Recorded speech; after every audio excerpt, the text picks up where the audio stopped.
historic 7-year peace treaty with Israel. A treaty was signed with Israel, and what's hidden inside it, guys, should be front page news. But of course it won't be, because if the public understood what was truly in the deal and what it represents, everything would change. So Israel has just entered into a 7-year peace agreement. Now, the media celebrates this as diplomacy, but they're ignoring the part that matters the most: the timeline, the structure, and the prophetic implications. For 2,000 years, Bible prophecy has spoken of a 7-year covenant made with Israel, one that signals the beginning of the final events of history. Well, that 7-year covenant is no longer a theory. It just became policy. And what I found in this treaty aligns with prophecy so precisely that ignoring it would be irresponsible. Let's break this down, shall we? Part 1, the treaty itself. 7. Peace framework designed to last exactly 7 years. That number isn't random. In Daniel 9:27, the prophecy describes a leader who will confirm a covenant with many for 7. This isn't me stretching scripture to fit the news. This is the news fitting scripture word for word. Now here's where it gets even more crazy. Buried inside the treaty is something called the Board of Peace, a new international authority that will oversee the region. Not elected, not accountable to anyone, no nation, but positioned above national governments. And leaders around the world are competing for seats on it. Trump announced it alongside Netanyahu. He read directly from the paper, almost surprised as he spoke, mentioning Tony Blair and others who want roles on the board. But here's the question: why would a peace treaty require a new governing body? Why does it need global oversight? Makes you wonder what exactly is being set up here. This is not like previous peace attempts. This isn't Camp David. This isn't Oslo.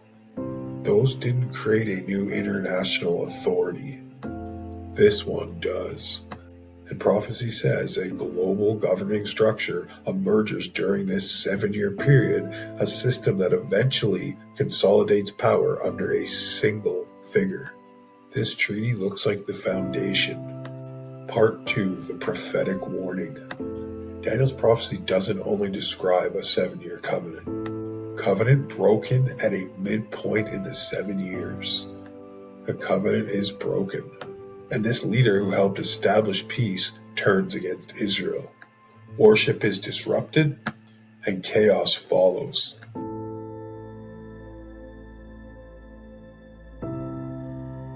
That's not the point. The point is this: the mechanism is now in place. The clock can now start. A 7-year framework, a global board, a central authority. This fits prophecy too precisely to ignore. Part 3, the temple issue. For the prophetic timeline to move forward, scripture says a third temple must be rebuilt in Jerusalem. For thousands of years, people said this was impossible, that the political tension would never allow it. But with a board of peace overseeing regional governance, suddenly the impossible looks negotiable. International oversight is the only scenario that makes the rebuilding of the temple even remotely feasible.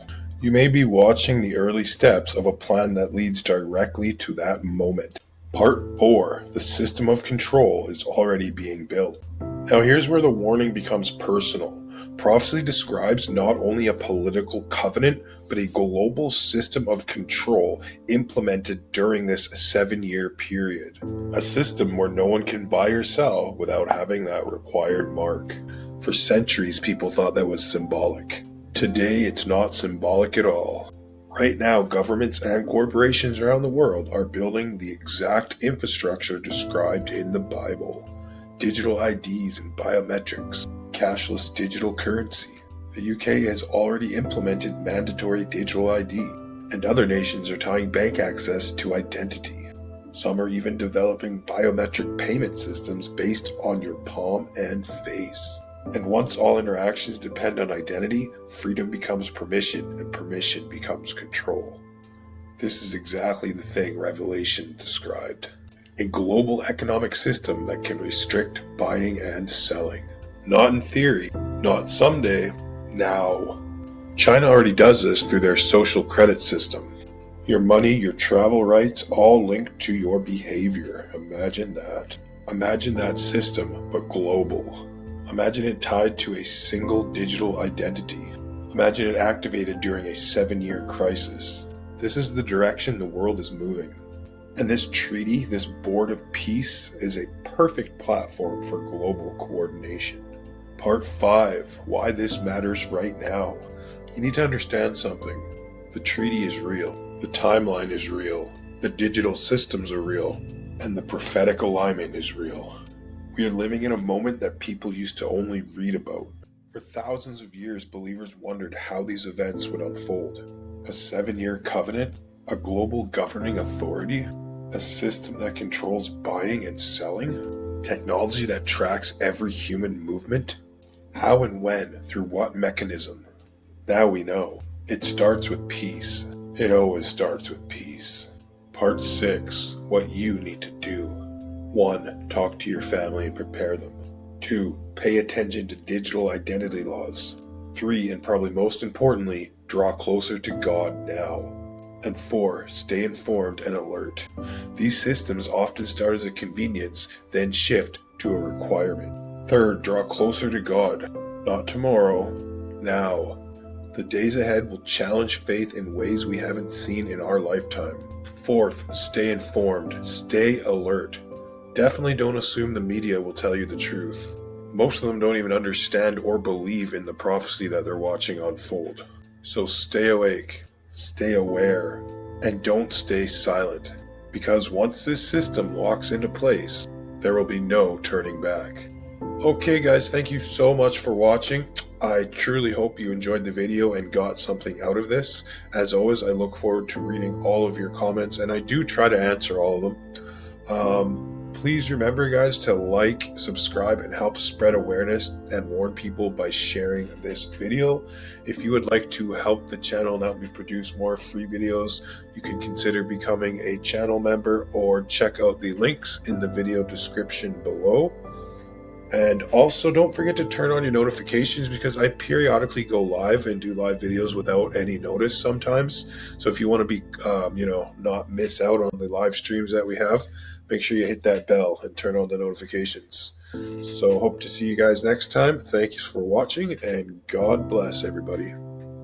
If you all are interested in getting some Patreon members only content, unedited content, perks and stuff like that, you can consider becoming a Patreon. You can find the link for that in the video description below.